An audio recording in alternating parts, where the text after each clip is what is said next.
예, 행복한 안식일입니다. 오늘부터는 신앙도서 함께 읽기 시간을 가질 텐데요. 오늘부터 함께 읽을 책은 하나님을 부르라 라는 책입니다. 시초사에서 출판되었고 김종숙이라는 분이 쓰신 책입니다.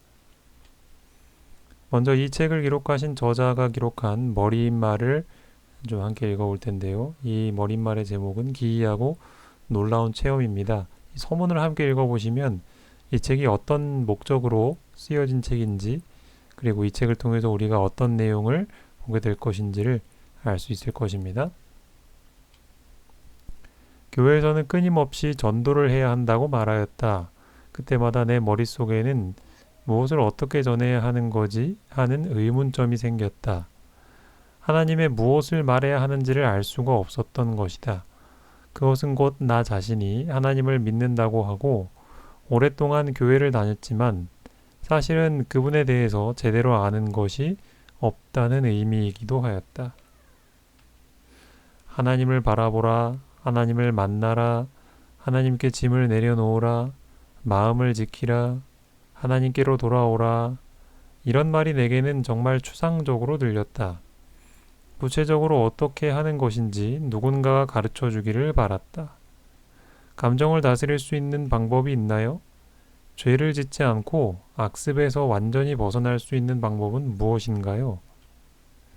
그 질문에 돌아오는 답은 기도하세요. 하나님께서 도와주실 겁니다. 라는 것이었다.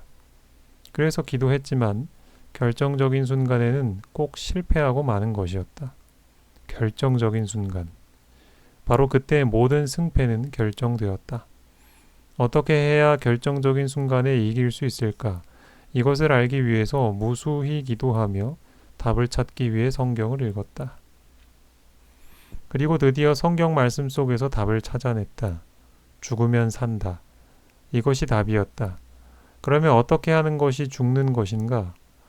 죄를 짓지 않겠다고 단호한 결심을 하는 것이다. 결심을 확고부동하게 하는 것을 죽는 것이라고 한다. 그러고는 하나님을 부르는 것이다. 죄를 포기하고 하나님을 부르면 반드시 성령께서 능력을 주신다. 사람의 선택력과 하나님의 능력이 결합했을 때 죄와 싸워 승리하게 되는 것이다. 단호한 결심 없이는 경이로운 일은 일어나지 않는다. 하나님을 선택할 때에야 영혼을 하나님께 내맡기는 것이다. 이러한 것을 매일 매순간 해야 한다. 이것을 경건의 연습이라고 한다. 사도 바울이 나는 날마다 죽노라고 말한 것이 바로 이것이었다. 이 체험을 하는 것을 성경에서는 비밀이라고 하였다. 이 경험을 하는 것을 또한 하나님의 선하심을 맛보았다는 것이다. 나는 이 체험을 해보았다. 이것은 대단히 놀라운 것이었다. 비로소 다른 사람들에게 하나님에 대해서 말할 수 있는 이야깃거리가 생긴 것이다. 하나님이 내 영혼을 위하여 행하신 일을 말하는 것이 곧 전도였다. 우리 부부가 경험한 것을 많은 사람이 듣고 그들도 하나님을 만나는 체험을 하였다. 이 책은 그러한 사람들의 경험을 모아놓은 것이다. 그러므로 이 책에 기록된 이야기는 모두 사실이다. 사생활 보호를 위하여 구체적 특성을 사실과 다르게 쓴 곳도 있다. 또한 개인의 사생활을 위하여 가명을 썼다. 그러므로 이 책을 읽는 모든 사람의 삶에 하나님의 능력이 임하여 새로운 사고방식과 생활의 개혁이 일어나기를 바라는 간절한 마음으로 이 책을 냈다. 2011년 봄 김종숙. 이제 첫 번째 이야기를 살펴볼 텐데 이 책에 있는 순서대로 읽지 않고 제가 적절하다고 생각되는 이야기를 선택하여서 그 이야기를 좀 하나씩 소개해 드릴까 합니다. 오늘 소개해 드릴 이야기의 제목은 우리 책의 214쪽에 있는 분노, 무슨 수로 다스릴 수 있단 말인가? 이 부분을 오늘 함께 좀 읽어보도록 하겠습니다. 잠언 16장 32절입니다. 노하기를 더디하는 자는 용사보다 낫고 자기의 마음을 다스리는 자는 성을 빼앗는 자보다 나으니라. 작년 여름에 쉼터 요양원으로 전화 한 통이 걸려왔다. 중년 여인이 가라앉은 목소리로 자신의 아들이 아무래도 이상하다는 것이다. 그녀는 외아들을 끔찍이 사랑했다. 그래서 아들이 원하는 것이라면 무엇이든지 들어주었다. 그것이 사랑인 줄 알았고 그것이 훌륭한 자녀 교육인 줄 알았다. 초등학교, 중학교 때까지는 그런대로 아이의 뜻을 감당할 만하였다. 용돈을 좀 과하게 요구한다고 느껴져도 나중에 크면 괜찮아지겠지 하고 제재하지 않았다. 그런데 언제부턴가 부모가 감당기 어려운 큰 것을 요구하기 시작했다. 그 요구가 거절되면 참지 못하고 난폭한 언행을 행했다. 본인이 원하는 것은 무슨 일이 있어도 가져야만 직성이 풀리는 듯 했다. 누구든 자신의 생각과 다른 말을 하거나 반대하는 사람에게는 적대감을 갖고 대들었다. 사춘기에 접어들면서 아들의 성격이 포악해졌다. 화가 나면 물건을 부수고 발로 차서 집안을 난장판으로 만들었다. 급기야 고등학교 1학년 때 자신의 마음에 맞는 사람이 아무도 없다면서 학교를 자퇴해버렸다. 언제 어디서나 신경질이 나면 못 참았다. 짜증나. 아들 입에서 이 말이 나오면 그녀의 가슴이 철렁 내려앉았다. 또다시 행패가 시작되었기 때문이다. 부모가 야단도 치고 타일러도 보고 애원도 해보았으나 소용이 없었다. 죽기 살기로 화가 풀릴 때까지 온갖 난동을 부렸다. 입에서 별별 욕이 다 나오고 안하무인이었다. 그렇게 몇 년이 지났으나 나아지지 않고 점점 더 심해졌다. 그 청소년이 자기 발로 쉼터 요양원을 찾아왔다. 그는 낙담과 좌절에 깊이 빠져 있었다. 눈에는 뭐라고 말할 수 없는 분노와 증오가 담겨 있었다.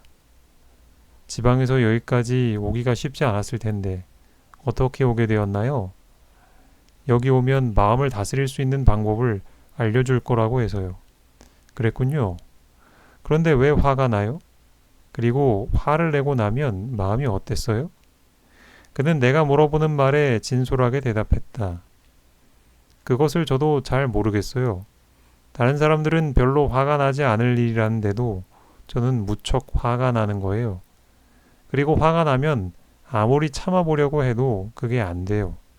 순간적으로 화가 치밀어 오를 때는 아무 생각도 없이 화만 나요.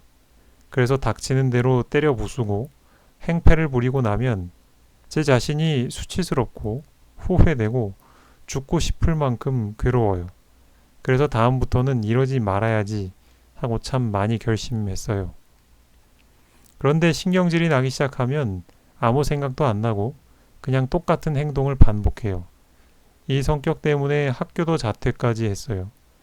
인생이 망가지는 것이 싫어서 정말 고치고 싶은데 저도 제가 왜 이런지를 정말 모르겠어요. 그가 어렸을 때 처음으로 화를 낸 이후 그것이 반복되면서 습관이 되어갔다. 그 습관이 자신의 성격이 되어버렸다. 그 후로 습관이 점점 자라나더니 이제는 자신의 마음을 도저히 조절할 수 없게 된 것이다. 화내는 횟수가 잦아지고 자신이 생각해봐도 이해할 수 없을 정도로 난폭해졌다.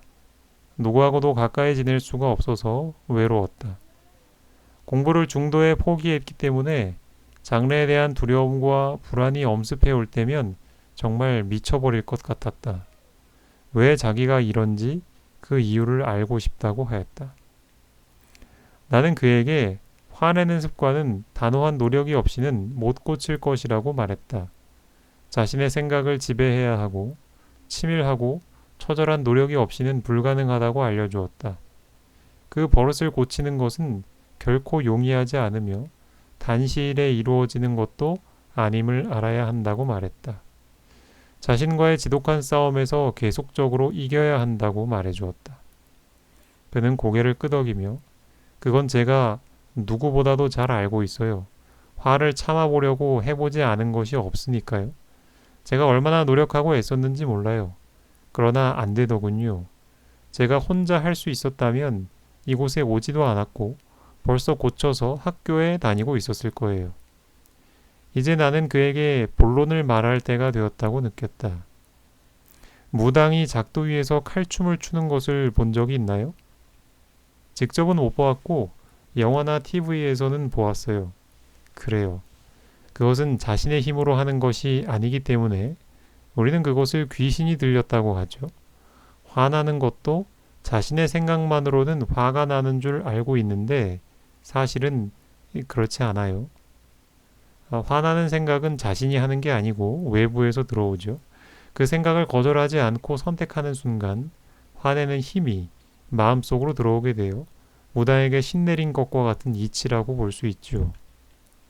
그래서 그 힘이 우리를 난폭하고 제정신이 아닌 것처럼 행동하게 하죠.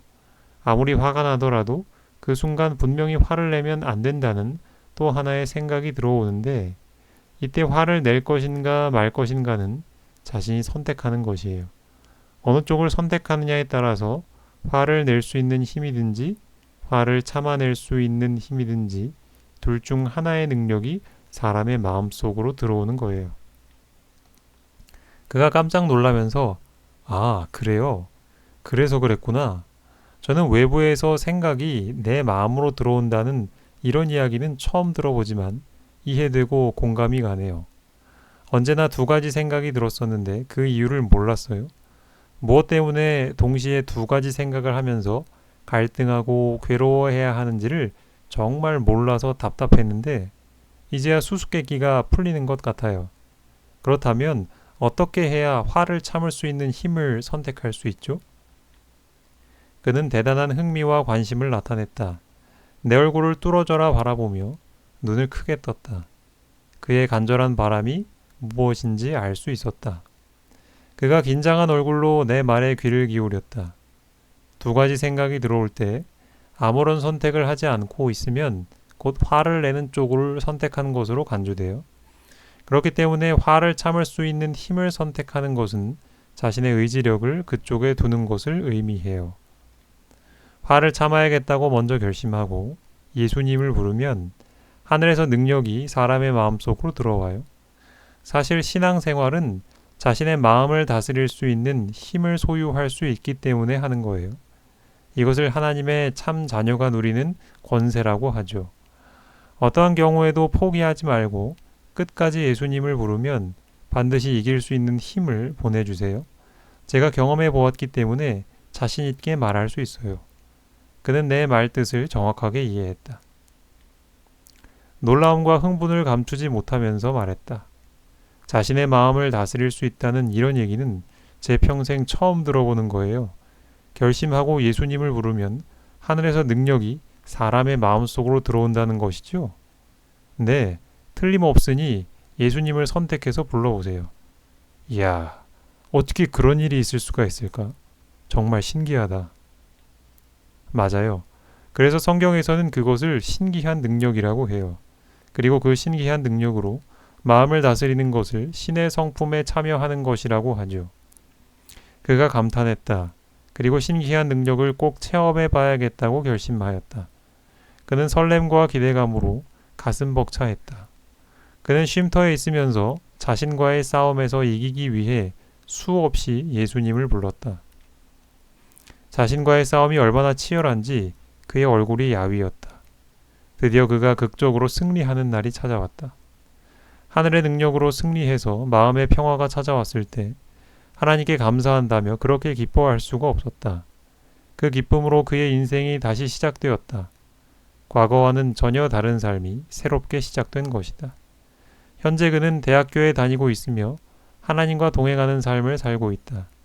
나는 그가 때로는 실패하고 때로는 성공하더라도 포기하지 않고 이 길을 끝까지 가주기를 기대하고 있다. 예, 이제 우리가 우리 하나님을 부르라라는 책의 한 이야기를 살펴보았는데 이 마음의 분노를 다스려 보지 못해 괴로워하신 분이 있다면 공감하실 만한 이야기입니다. 바라기는 이 이야기가 누군가의 이야기 혹은 신기하고 재미있는 경험으로 듣는 것에서 그치지 않고 이 책을 함께 읽으신 여러분의 삶 속에서 함께 경험이 되고 또 그래서 사람들에게 그 예수님을 전할 수 있는 그런 우리의 삶으로 이어졌으면 좋겠습니다. 이 시간 여러분의 기도 제목을 가지고 함께 기도하시면서 우리 예배 시간을 마치도록 하겠습니다. 함께 해주신 모든 분들께 감사드립니다.